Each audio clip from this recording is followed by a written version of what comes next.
Hi friends, welcome back to my channel. അപ്പോൾ ഒരു നീണ്ട ഇടവേളയ്ക്ക് ശേഷമാണ് വീണ്ടും ഒരു സിമ്പിൾ റെസിപ്പി ചെയ്യാൻ വേണ്ടി പോകുന്നത്. പലരും ചോദിച്ചിട്ടുണ്ടായിരുന്നു, എന്താ വീഡിയോ ഇടാത്തതെന്ന്. ഒന്നും ഉണ്ടായിട്ടല്ല എൻ്റെ മക്കളെ, വീഡിയോ എടുക്കാനും എഡിറ്റ് ചെയ്യാനും വോയിസ് ഓവർ കൊടുക്കാനൊക്കെ മൊത്തത്തിൽ മടിയായിപ്പോയി കേട്ടോ. അപ്പോൾ ഇത് ഇന്ന് റവ വെച്ചിട്ട് ഒരു റെസിപ്പി പരിചയപ്പെട്ടാലോ? ഈ ഒരു സ്വീറ്റ് തയ്യാറാക്കാനായിട്ട് നമുക്ക് മെയിനായിട്ട് വേണ്ടത് റവയാണ്. ഏകദേശം 2 കപ്പോളം റവ എടുത്തിട്ടുണ്ട്. ഇനി ഈ റവ ഒന്ന് റോസ്റ്റ് ചെയ്തെടുക്കണം. ഒരു പാൻ അടുപ്പിലോട്ട് വെച്ച് കൊടുക്കുക, ഫ്ലെയിം ഓൺ ചെയ്യുക. ഇനി 1 ടേബിൾ സ്പൂൺ നെയ്യ് ഒഴിച്ച് കൊടുത്തിട്ടുണ്ട്. മിൽമയുടെ നെയ്യാണ് എടുത്തിട്ടുള്ളത്. ഇനി ഈ റവ ഒന്ന് റോസ്റ്റ് ചെയ്തെടുക്കണം. ഇനിയിപ്പോൾ നിങ്ങളുടെ കയ്യിൽ റോസ്റ്റഡ് റവ അല്ല എങ്കിലും ഈ ഒരു സ്വീറ്റ് തയ്യാറാക്കാവുന്നതാണ്. ഈ റവ നമ്മൾ വറുത്തെടുക്കുന്ന സമയത്ത് ഫ്ലെയിം ഒന്ന് കുറച്ചിട്ടിട്ട് വേണം വറുത്തെടുക്കാനായിട്ട്, അല്ല എങ്കിൽ പെട്ടെന്ന് തന്നെ അടിക്ക് പിടിക്കും കേട്ടോ.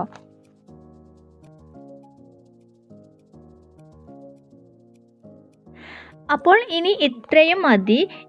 ഏകദേശം ഒരു 5 മിനിറ്റ് മാത്രം ഒന്ന് റോസ്റ്റ് ചെയ്ത് എടുത്താൽ മതി. ഇനി ഇതൊരു പ്ലേറ്റിലോട്ട് മാറ്റാം.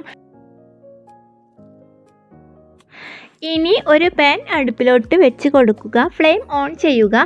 അതിലേക്ക് ഏകദേശം 2 കപ്പോളം പാല് ഒഴിച്ച് കൊടുത്തിട്ടുണ്ട്. കൂടെ തന്നെ 1 ടീസ്പൂൺ പഞ്ചസാര ചേർത്ത് കൊടുത്തിട്ടുണ്ട്. കൂടുതലായിട്ട് പഞ്ചസാര ചേർത്ത് കൊടുക്കേണ്ട, കാരണം ഫൈനലി ഈ ഒരു സ്വീറ്റ് നമ്മൾ ഷുഗർ സിറപ്പിൽ ഡിപ്പ് ചെയ്തെടുക്കുകയാണ് ചെയ്യുന്നത്. അതുകൊണ്ട് തന്നെ അത്യാവശ്യം നല്ല മധുരം കാണും. ഈ സമയത്ത് ഇതിലോട്ട് ഏലക്ക പൊടി അതുപോലെ തന്നെ വാനില എസൻസ് ചേർത്ത് കൊടുക്കാവുന്നതാണ്. ഇനി ഇതിലോട്ട് റോസ്റ്റ് ചെയ്തിട്ടുണ്ടായിരുന്ന റവ കുറേശ്ശെ ആയിട്ട് ചേർത്ത് കൊടുത്തിട്ട് ഇതൊന്ന് മിക്സ് ചെയ്തെടുക്കണം.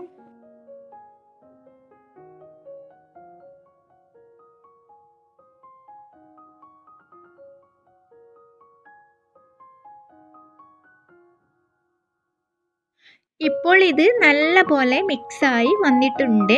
ഇനി കുഴച്ചെടുക്കാൻ സൗകര്യപ്രദമായിട്ടുള്ള ഒരു പ്ലേറ്റിലോട്ട് മാറ്റുക. എന്നിട്ട് നമ്മുടെ കൈ വെച്ചിട്ട് നല്ല പോലെ ഒന്ന് കുഴച്ചെടുക്കുകയാണ് വേണ്ടത്. ഈ സമയത്ത് കയ്യിൽ ഒട്ടിപ്പിടിക്കുകയാണെങ്കിൽ അല്പം നെയ്യ് ചേർത്ത് കൊടുത്തിട്ടൊന്ന് കുഴച്ചെടുക്കാം കേട്ടോ. അങ്ങനെ ഇതെല്ലാം കുഴച്ചെടുത്തിട്ടുണ്ട്. ഇനി വേണ്ടത് നമ്മുടെ കൈവെള്ളയിൽ വെച്ചിട്ട് ഏത് രീതിയിൽ വേണമെങ്കിലും നമുക്കിതൊന്ന് ഷേപ്പ് ചെയ്തെടുക്കുകയാണ് വേണ്ടത്. അങ്ങനെ ഇതുപോലെ ഈ ഒരു രീതിയിൽ ഷേപ്പ് ചെയ്ത് എടുത്തിട്ടുണ്ട്.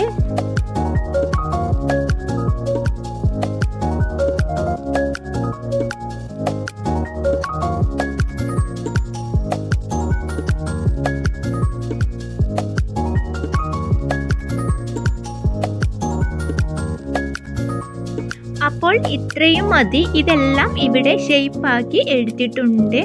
ഇനി നിങ്ങൾക്ക് ഒരു ബോൾസ് രൂപത്തിലാണ് ഇത് ഷേപ്പാക്കാൻ എളുപ്പം എങ്കിൽ അങ്ങനെയും വേണമെങ്കിൽ ചെയ്തെടുക്കാം. ഇനി ഫ്രൈ ചെയ്തെടുക്കാനായിട്ടുള്ള ഓയിൽ നല്ല പോലെ ചൂടായിട്ട് വേണം നമ്മളിത് ഫ്രൈ ചെയ്തെടുക്കാനായിട്ട്. ആ സമയത്ത് പൊട്ടിപ്പോവുകയാണ് എങ്കിൽ ഒരു പിഞ്ച് ബേക്കിംഗ് സോഡ ചേർത്ത് കൊടുത്തിട്ടൊന്ന് കുഴച്ചെടുത്താൽ മാത്രം മതി. ഇനി നമുക്ക് ഷുഗർ സിറപ്പ് റെഡിയാക്കണം. ഏകദേശം 1 കപ്പോളം ഷുഗർ എടുത്തിട്ടുണ്ട്. അതിലേക്ക് 1/2 കപ്പ് വെള്ളം എടുത്തിട്ട് ഒന്ന് മെൽറ്റാക്കി എടുക്കണം.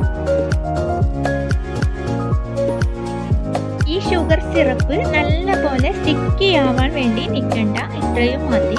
ഇനി ഇതിലോട്ട് ഇട്ട് കൊടുത്തതിന് ശേഷം ഇതൊന്ന് ഡിപ്പ് ചെയ്തെടുക്കുകയാണ് വേണ്ടത്.